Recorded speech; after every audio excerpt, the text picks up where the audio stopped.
explanation be? What is your legal explanation happenings in Rivers State Parliament? Well, it's a mix of legal issues that could be deduced from all of the happenings. The first will test the legality of the actions and, of course, perhaps the constitutional procedure of some of the actions.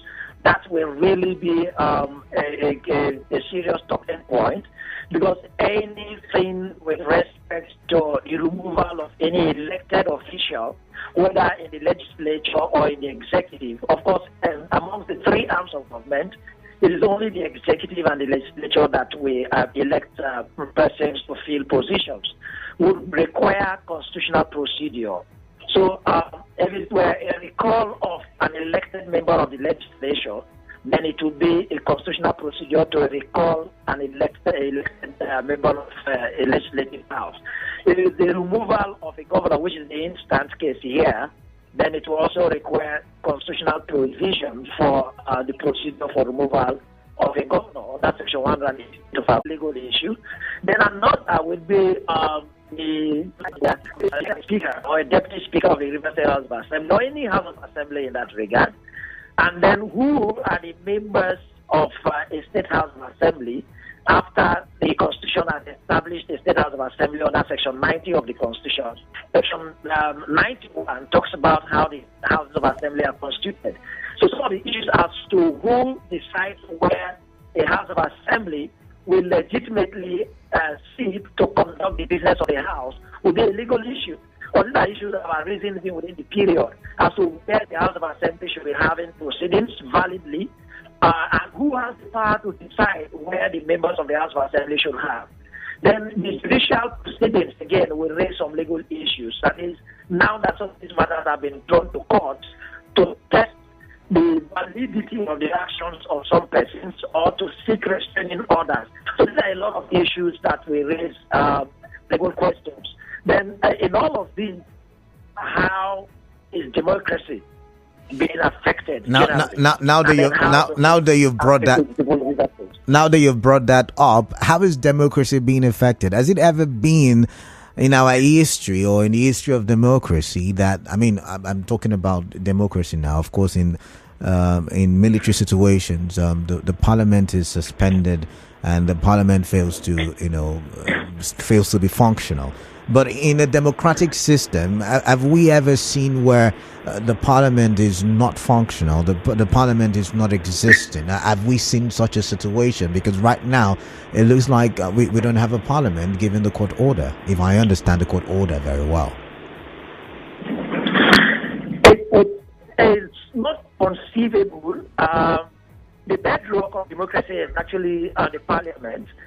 And that's why in a representative democracy, the parliament would always be the platform for representation of the people and the people's interests in constituencies, delineated into constituencies, and then those representatives elected into parliament to represent the constituents of those constituencies. So it gives a definition to democracy as a representative government. And periodic in that regard. But where you have the parliament suffer suspension, whether by some decree or by some order of court, then it's a serious test to democracy and a threat to democracy, as a matter of fact. But one is acceptable while the other is not. The suspension of the legislative process or the legislature by a decree of, say, a military junta is not acceptable at all.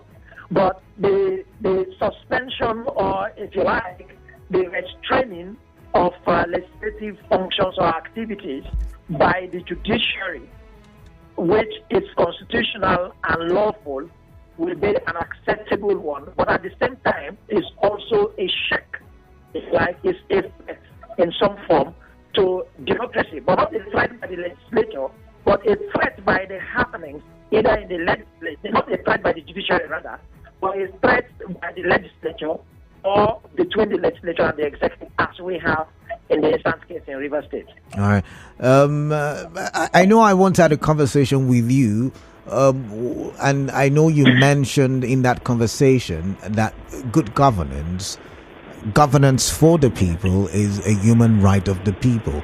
Now, in this situation, can we say that the human rights of Nigerians is being breached? Can we say that the human rights of Nigerians is being breached? I mean, can we argue in that direction?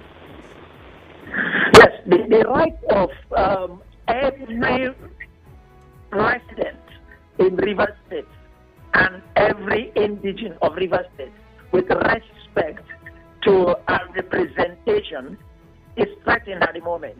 Okay. Why it is for a single day that a platform where the residents of Rivers State and indigents of Rivers State who had elected representatives to represent the constituents of their respective constituencies for the purpose of legislating, making law for the enhancement of their welfare is threatened and is suspended. So it's a concern to the right of citizens to participate in the decisions of matters that concern them.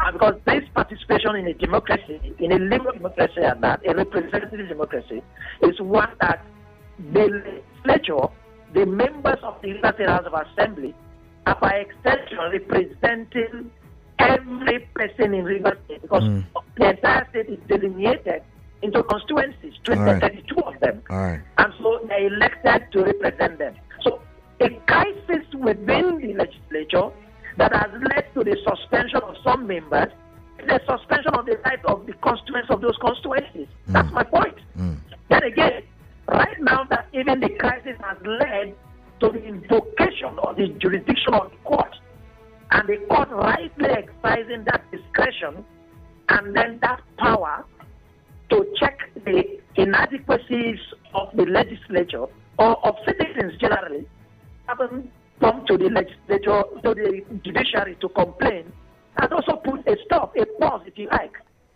to the rights of the citizens to be represented in government. All right.